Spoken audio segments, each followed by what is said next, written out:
मुबारक देता हूँ। इकराम देखें, मुझे आपसे जितनी भी मेरी बड़ी पुरानी, मेरे ख्याल में तकरीबन ओवर 30 साल हमारी वाकफियत है।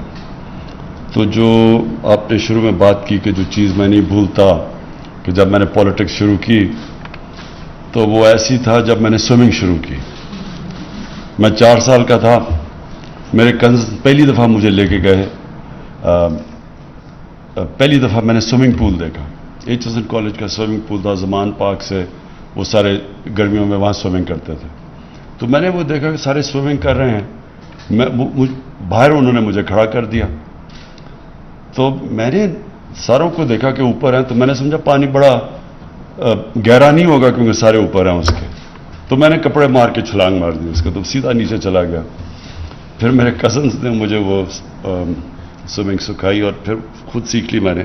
तो पॉलिटिक्स भी ऐसी थी, मुझे कोई आइडिया नहीं था पाकिस्तान की पॉलिटिक्स क्या, ना मेरी कोई फैमिली पॉलिटिक्स में थी, ना मेरे लोग थे जो पॉलिटिकल थे। मैं इंटरनेशनल पॉलिटिक्स समझता था क्योंकि मैंने यूनिवर्सिटी में पढ़ी हुई थी पॉलिटिक्स। लेकिन पाकिस्तान की जो पॉलिटिक्स की जो पेक्यूलियरिटीज़ थी बड़ी, यानी हमारी हर मुल्क का एक कल्चर होता, तो मुझे कोई आइडिया नहीं था उसका। तो उसी तरह मैं पॉलिटिक्स में आया। तो मुझे जो याद है कि आपने मुझे एक अपना गार्ड प्रोवाइड किया पहली दफ़ा जब मैं पॉलिटिक्स में आया, क्योंकि पाकिस्तान में ये था ना, जब आप चैलेंज करते हैं, और मैंने दोनों को चैलेंज कर दिया, यानी वो दोनों ने मुझे बारी बारी कोशिश की कि मैं उनको ज्वाइन कर जाऊँ, एक तरफ पीपल्स पार्टी, नून लीग, और दोनों को मैं जानता था। बेनज़ीर मेरे से मेरी दोस्ती थी, और नवाज शरीफ को आपको पता है उसको क्रिकेट का ज़्यादा शौक था, बाय चांस प्राइम मिनिस्टर बन गया। तो मैं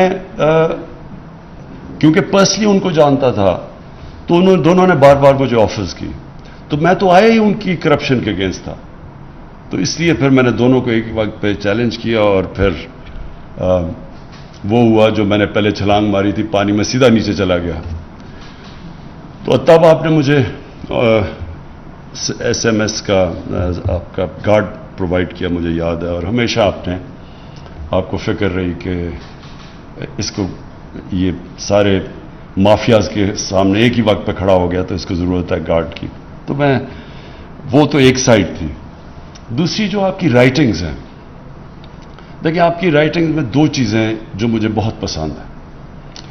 एक कि आपकी राइटिंग हमेशा उसमें पेट्रियाटिज्म नज़र आती थी, मुल्क की तकलीफ, मुल्क की दर्द नज़र आती थी। आप जब लिखते थे तो वो इस तरह एक इंसान लिखता है जिसको मुल्क की तकलीफ, और वो समझता है कि मुल्क बेहतर कर सकता था, मुल्क अपने पोटेंशियल पे नहीं परफॉर्म कर रहा, मुल्क में खामियां, अगर ये खामियां दूर हो जाए तो मुल्क बेहतर हो जाएगा। तो ये कंसिस्टेंटली आपकी थीम रही है, और ये मुझे हमेशा इसलिए पसंद है कि देखिए, मैं अगर क्रिकेट से देखूं कि क्रिकेट में 21 साल में इंटरनेशनल क्रिकेट खेला, तो 2 टाइप खिलाड़ी होते थे क्रिकेट में। एक वो जो अपने लिए खेलता था, और एक जो टीम के लिए खेलता था। हमेशा टीम डिस्टिंग्विश करती है इन मुख्तलिफ टाइप्स के अंदर। जो अपने लिए खेलता है, कभी टीम उसकी इज्जत नहीं करती। मैंने जितनी भी अपने करियर में देखा, जो इज्जत किसी की हुई, जो टीम रिस्पेक्ट करती थी, वो टीम प्लेयर की थी, जो टीम के लिए जान मारता था। उसी तरह कौमें हमेशा उनको याद रखती हैं जो कौम के लिए दर्द रखते हैं, जो कौम के लिए कोशिश करते हैं। अपने लिए तो इंसानी तारीख में कितने लोग आए, अरबोपति बन गए, पैसे बनाए, बाहर पैसा भी ले गए, अपने लिए जिए, तो कभी भी कौम उनको नहीं याद रखती। और जो हमारे इंडियन सब कॉन्टिनेंट के अंदर जो ट्रेडिशन है, जो सूफी ट्रेडिशन है, आप देखें कि अगर हम ये गिवन है कुरान के अंदर कि इज्जत अल्लाह की तरफ से आती है, ये हमारा ईमान का हिस्सा है, तो आप देखें कि ये जो हमारे बड़े बड़े बुजुर्ग थे, दाता साहब, बुल्ले शाह, बाबा बुल्ले शाह, बाबा फरीद, अभी भी लोग, लाखों लोग उनको जाते हैं सलाम पेश करने के लिए। तो क्या वजह थी? क्योंकि वो इंसानियत के लिए आए थे। उनकी सारी, कोई अपनी ज़ात के लिए नहीं आए थे, उनकी सारी जिंदगी इंसानियत की जिंदगी बेहतर करने के लिए आए थे। तो इसी तरह जो बादशाह भी कोई आया दुनिया में, किसी मुल्क में, तो किसने, कौम ने कौन से लीडर की या बादशाह की عزت کی. ہم کیوں قائد اعظم کی عزت کرتے ہیں؟ جب تک پاکستان رہے گا قائد اعظم کی، کیونکہ قائد اعظم نے ذات کے لیے پالیٹکس نہیں کر رہے تھے. سب کو پتا ہے کہ قائد اعظم مخلص تھے پاکستان کے لیے، وہ صرف پاکستان کے لیے کھڑے تھے. تو اس لیے آج بھی ہم اور ہمیشہ جب تک پاکستان رہے گا تو قائد اعظم کو رسپیکٹ سے ان کا نام لیا جائے گا. جس طرح نیلسن منڈیلا ساؤتھ افریقہ میں 27 سال جیل میں گزار کے سب کو معاف کر دیا، کیونکہ اس کا اپنے سے ذات سے بڑا کاز تھا. تو اس لیے اکرام جو آپ کی رائٹنگ وہ میں اس لیے اپریشیٹ کرتا تھا، ہمیشہ کرتا ہوں، کیونکہ آپ ایک اپنی دیانتداری سے کہ کیسے ملک بہتر ہو سکتا ہے آپ لکھتے تھے.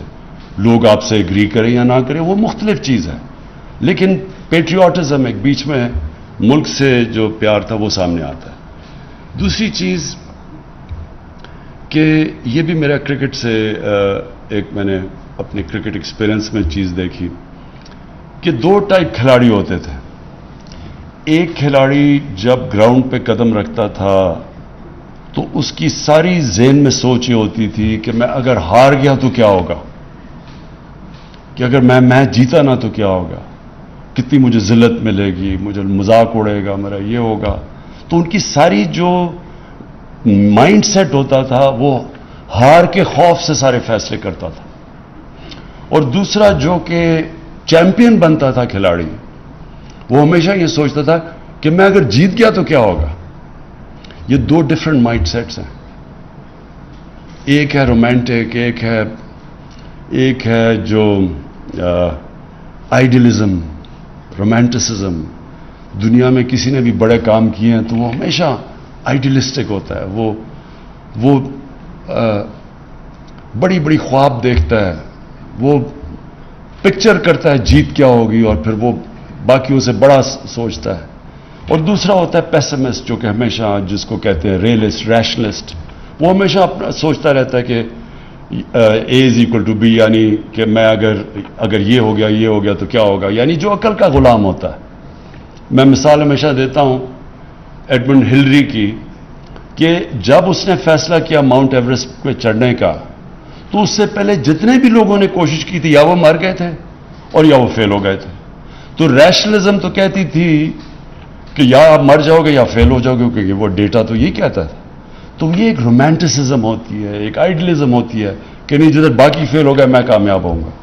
تو یہی مائنڈ سیٹ ہوتا ہے ایک انسان کا جو کہ بڑے کام کرتا ہے اور جو ایک پازیٹیو تھنکنگ ہوتی ہے، اور جو ایکچولی دنیا کے اندر جتنے بھی بڑے کام ہوئے وہ ہمیشہ یہ آئیڈیلسٹ نے کیے تھے، جو خواب دیکھنے والے لوگ تھے.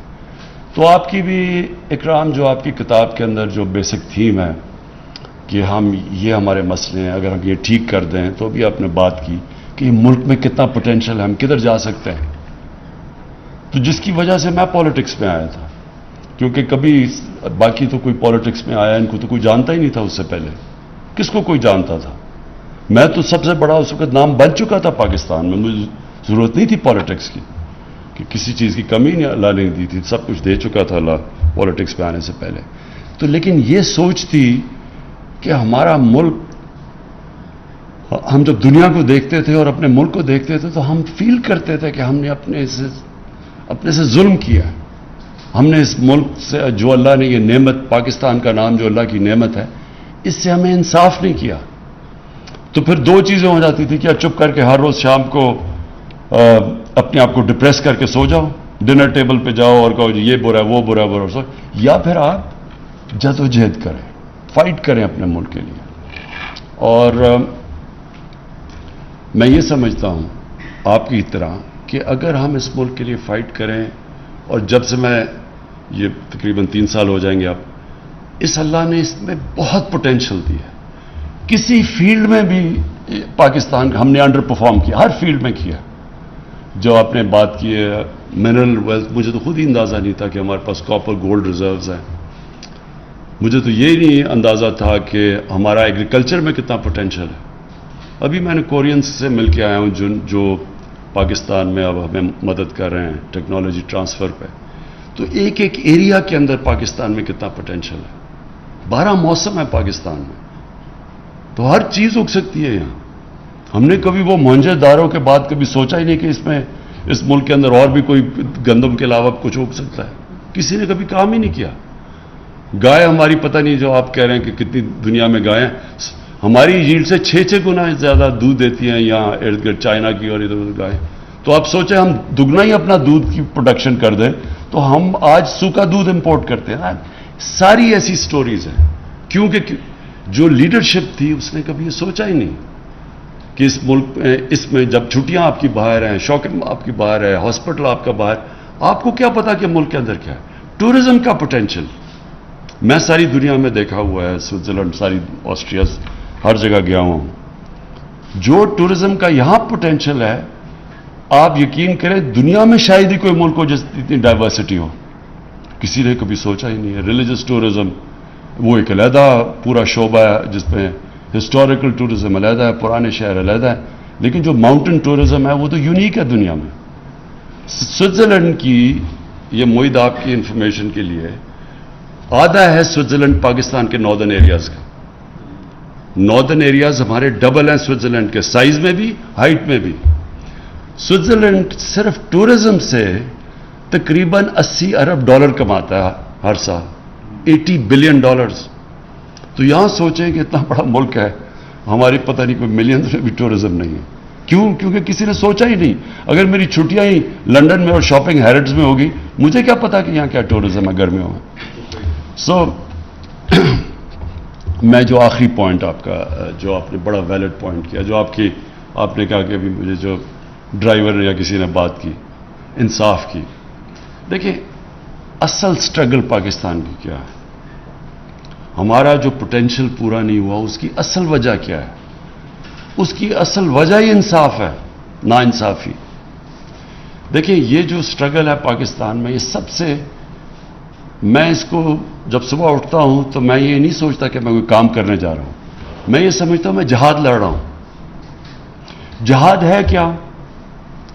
جو ابن خلدون نے اپنے فلسفے میں لکھتا ہے, جو کہ ماڈرن ہسٹری کا جس کو باپ سمجھا جاتا ہے, اس نے کہا کہ جو میرا سارا تجزیہ ہے اپنے دین کا, اس میں صرف اللہ ہمارے سے ایک چیز چاہتا ہے کہ اس نے ہمیں زمین میں بھیجا کیوں ہے؟ انصاف قائم کرنے کے لیے.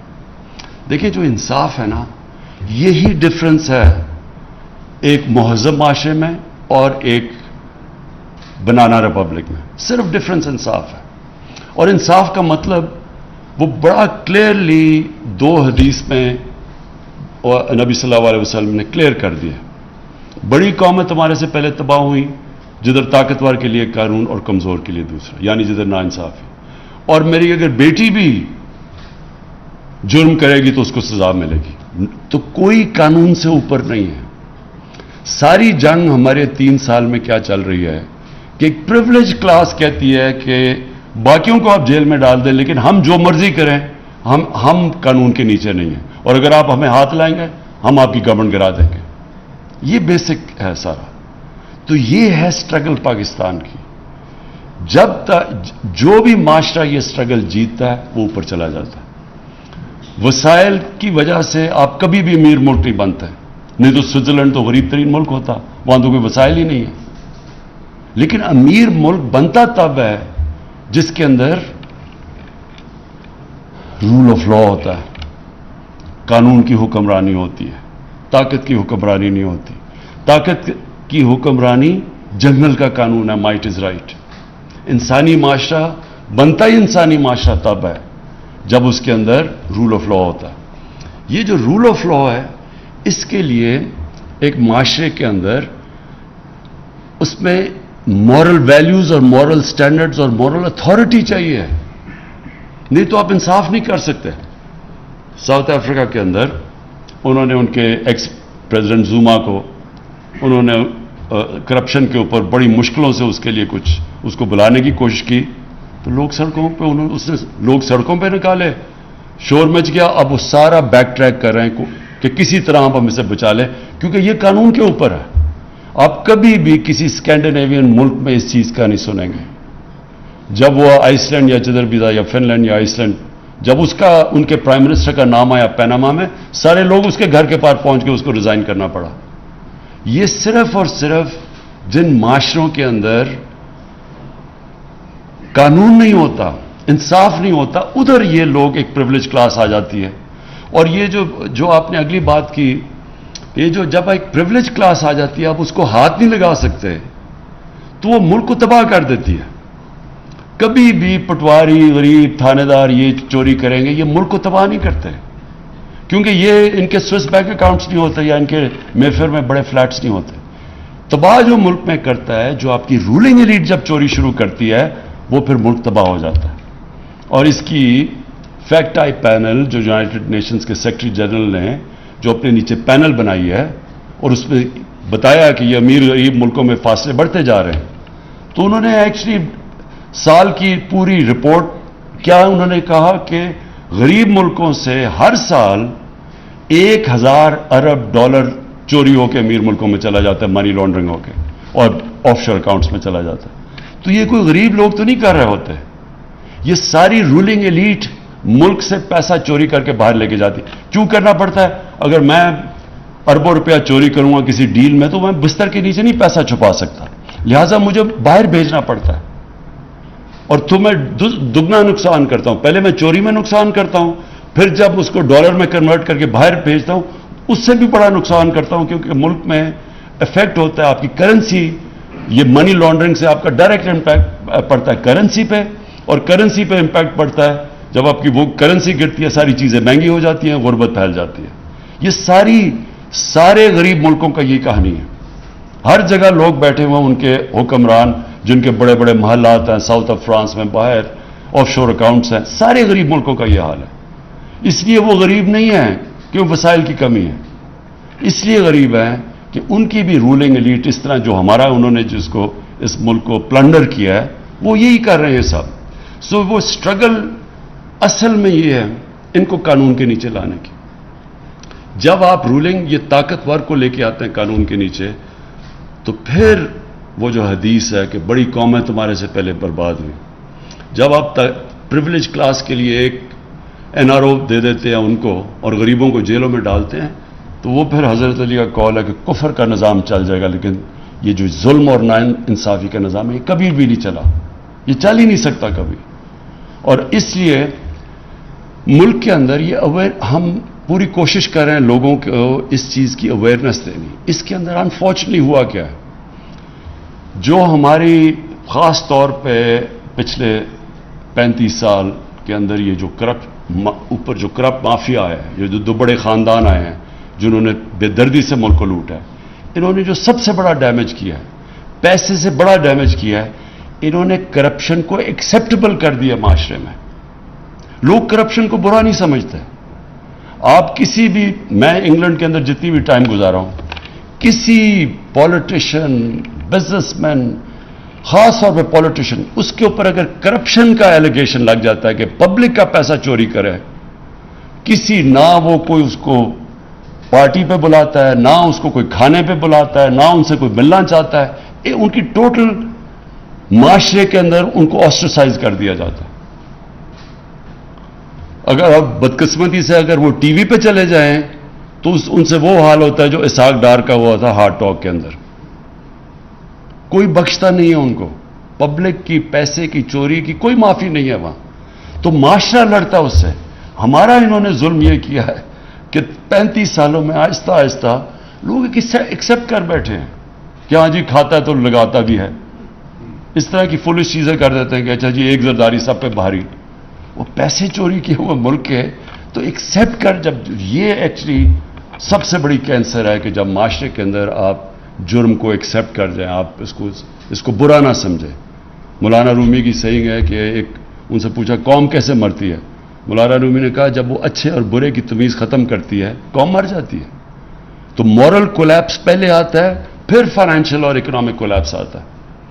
तो इकराम, मैं फिर से आपको मुबारक देता हूं, और मैं बिल्कुल याद है मुझे कि जब हम शुरू की थी और कोई समझ नहीं थी पॉलिटिक्स की, तब आपने मुझे एसएमएस का गार्ड दिया जो उसने पूरी हमारी मदद की, जो साथ खड़ा रहता था, और हमेशा आपने फिक्र की कि इस पॉलिटिकल जंगल के अंदर एक नया आदमी आया है तो उसको ज़रूरत है, तो आपने तब से मदद की, तो वो मैं कभी भी नहीं भूलूंगा। बहुत बहुत शुक्रिया और बहुत मुबारक। وزیر اعظم عمران خان اسلام آباد میں اکرام سہگل کی کتاب